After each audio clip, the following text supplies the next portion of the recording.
Guys, gue kan lahir di Sunda ya. Bokap gue Sunda, nyokap gue Sunda, nenek gue Sunda, bibi, ponakan, semua saudara gue lahir di Sunda gitu. Mayoritas ya. Nah berarti kan pertanyaan yang muncul di benak-benak lo kan berarti gue bisa bahasa Sunda dong ya. Dan tahu budaya-budaya Sunda. Oh tentu. Tidak. Gue gak bisa bahasa Sunda, sumpah. Gue gak bisa bahasa Sunda sama sekali. Gue orang Sunda yang gak bisa bahasa Sunda. Ya paling ngomong anjing. Tapi bener gue gak bisa bahasa Sunda. Padahal gue lahir di Sunda gitu. Bayangin nih kalau misalnya setengah populasi orang Sunda itu kayak gue, lahir doang di Sunda tapi kagak bisa bahasa Sunda. Apa yang terjadi? Punah bahasa Sunda. Percaya sama gue. Nah atau secara umum bayangin kalau setengah populasi di Indonesia nih ya, khususnya di Indonesia gak bisa bahasa daerahnya sendiri. Ya punah bahasa Indonesia cuy. Bahasa daerah Indonesia. Bahasa daerah di Indonesia. Bayangin kita punya 718 bahasa daerah. Dan setengah populasi di Indonesia misalnya gak bisa bahasa daerahnya. Punah. Anak cucu kita generasi ke depan itu punah gitu. Ntar ngomong anjing nih nenek moyang gua kagak mau mempelajari bahasa daerah sendiri. Gua kan jadi gak punya keunikan gitu dibandingkan negara lain gitu. Tapi tenang guys, gue bukan punya solusi ya, gue punya ide gitu. Kita bisa memanfaatkan teknologi masa kini untuk mengkonservasi atau melindungi bahasa daerah kita.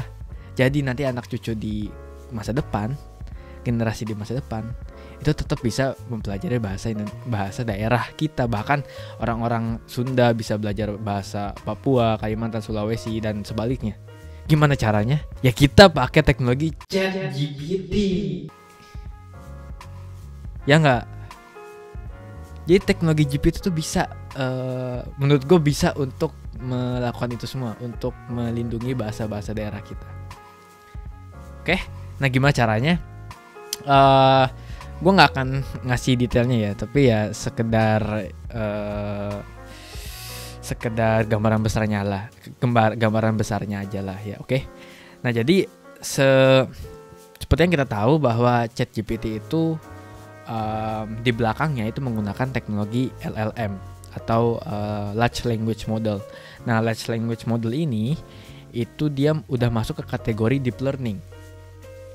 Deep learning itu artinya dia bisa mempelajari suatu data dengan sendirinya. Kita nggak usah ngeset apa-apa gitu. Kita kayak kasarnya nyemplungin dataset ke LLM, nanti LLM bisa mempelajari dataset itu. LLM itu bisa digunakan untuk mempelajari suatu bahasa untuk mengerti bagaimana struktur dan tata bahasanya. Sehingga kalau lu misalnya sering pakai ChatGPT, kan ChatGPT itu sangat seamless gitu, sangat mirip sama tulisan manusia. Walaupun gue nggak tahu ya ChatGPT bisa nulis alay nggak sih? Kalau bisa kan gila keren banget itu. Si ChatGPT bisa nulis alay, bisa nulis baku, bisa nulis santai gitu. LLM akan mengkonsumsi dataset yang cukup besar, raksasa, hingga berpetabyte gitu dalam bentuk korpus atau potongan-potongan teks. Walaupun kita nggak tahu secara pasti jumlah datasetnya berapa, tapi LLM pada umumnya itu memiliki ribuan, jutaan, bahkan miliaran sampai triliunan parameter yang dipelajari. Nah bayangin datasetnya segede apa kalau dia bisa mempelajari triliunan parameter. Nah makanya kenapa LLM itu disebut Large Language Model, karena si model ini mempelajari sebuah dataset yang menghasilkan parameter yang cukup besar atau sangat besar, maka disebut large. Gue nggak akan ngejelasin secara detail gimana arsitektur LLM-nya, karena ya gue juga nggak tahu anjir arsitektur kayak gimana aja. Gue bukan AI researcher, gue juga bukan yang ngebuat LLM gitu ya. Lu masih bisa googling lah, banyak tuh artikel-artikel yang ngejelasin gimana general arsitekturnya gitu ya. Dalam proses pembuatan ChatGPT atau teknologi NLU lainnya, Natural Language Understanding, LLM ini akan mempelajari dataset yang tadi gue bilang masif untuk dimengerti struktur dan tata bahasanya. LLM akan ditraining dengan cara self-supervised yaitu datanya akan dibuat dilabelkan terlebih dahulu oleh manusia, oleh pakar-pakar, oleh expert gitu sebelum di training. LLM ini adalah bentuknya program ya, program coding gitu, program komputer. Maka data-data yang dimasukkan adalah data-data yang juga dalam bentuk digital. Sebagai contoh, ChatGPT menggunakan teks dari seluruh teks di internet gitu, mau dari Twitter, Facebook, Instagram, blog, WordPress dan lain sebagainya. Pokoknya seluruh teks yang ada di internet. Bayangin berapa banyak itu teks yang ada di internet. Nah, di kasus kita, untuk membuat program yang bisa mempelajari bahasa daerah kita, tentu saja kita perlu memberikan banyak dataset kepada si LLM ini. Nah, ingat ya, karena dataset bentuk digital, maka kita harus membuat bahasa daerah kita itu terdigitalisasi.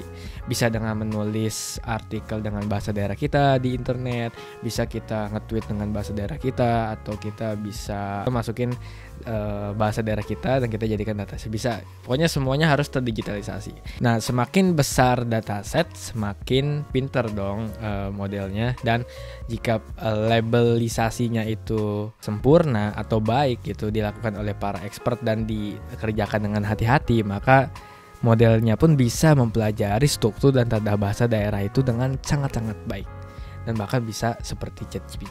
Jelas ini bukan pekerjaan mudah ya, karena ya pertama ini bahasa daerah Indonesia, artinya kan yang tahu cuma orang Indonesia. Orang luar negeri mungkin ada yang tahu, mungkin ada yang nggak tahu sama sekali. Tapi gue rasa paling banyak yang nggak taunya gitu kan. Mungkin ada orang yang mempelajari bahasa daerah, tapi ya secara umum sih orang ke Indonesia belajar bahasa Indonesia ya. Bahasa daerahnya kan gue nggak tahu. Mungkin bahasa daerah yang besar seperti Jawa, Sunda, Padang gitu-gitu dipelajari sama mereka. Tapi kalau untuk bahasa daerah yang kecil-kecil, yang ada di pelosok kan, who knows gitu. Kayaknya sih nggak ada ya, gue pesimis gitu kalau ada. Jadi tantangannya adalah ada nggak sih yang mau membuat bahasa daerah kita itu terdigitalisasi. Dan itu sebenarnya bisa jadi apa ya, ide solusi untuk pekerjaan baru sih. Jadi kan banyak yang bilang AI itu akan menggantikan pekerjaan manusia. Iya, beberapa sektor digantikan, tapi beberapa pekerjaan akhirnya muncul. Contohnya melabelkan dataset. Itu tuh dataset tuh penting dilabelkan tuh. Kata gue, kalau misalnya ada pekerjaan melabelkan dataset, itu gajinya juga harus bisa setara gaji sama yang bukan gaji murah lah itu. Itu gaji mahal itu soalnya 90% dari pekerjaan bikin model kecerdasan buatan yang bagus itu adalah pelabelan. Nah itu, ada nggak untuk kasus kita, ada nggak yang mau melabelkan, ada nggak yang mau mendigitalisasi bahasa daerah kita? Kedua adalah bagaimana caranya orang-orang mau menggunakan bahasa daerah di internet. Entah itu di Twitter, entah itu bikin blog, entah itu apapun lah. Pokoknya di internet itu mereka nggak malu untuk mengutarakan ide atau menulis ide apapun yang ada di pikiran mereka dalam bentuk tulisan di internet menggunakan bahasa daerah mereka sendiri. Kan seru ya, lu lihat blog bahasa Jawa, bahasa Maluku, Sulawesi Selatan, atau di pelosok-pelosok gitu, kan keren ya. Nah itu kita tuh perlu, tantangannya itu, ada nggak orang yang mau nulis itu? Karena secara nggak langsung orang yang menulis blog atau tweetan atau caption di Instagram gitu, secara nggak langsung dia udah berkontribusi untuk melestarikan bahasa daerah kita dan bisa membantu para kecerdasan AI engineer, AI developer itu mendapatkan dataset yang baik gitu. Itu. Oke. Nah ya, terus akhirnya siapa yang membuat LLM-nya? Ya kalian, orang-orang yang ikut bootcamp DS dan AI masa gua. Nah, jadi gimana? Tertarik untuk mengembangkan ChatGPT untuk mempelajari bahasa daerah Indonesia dan melestarikan bahasa daerah Indonesia di kemudian hari? Kayaknya bisa nih, menurut gua, ChatGPT untuk melestarikan bahasa daerah Indonesia. Kan seru ya? Seru banget kalau ada, sumpah. Oke. Segitu dulu video gue, dan sampai jumpa di video-video selanjutnya. Bye-bye.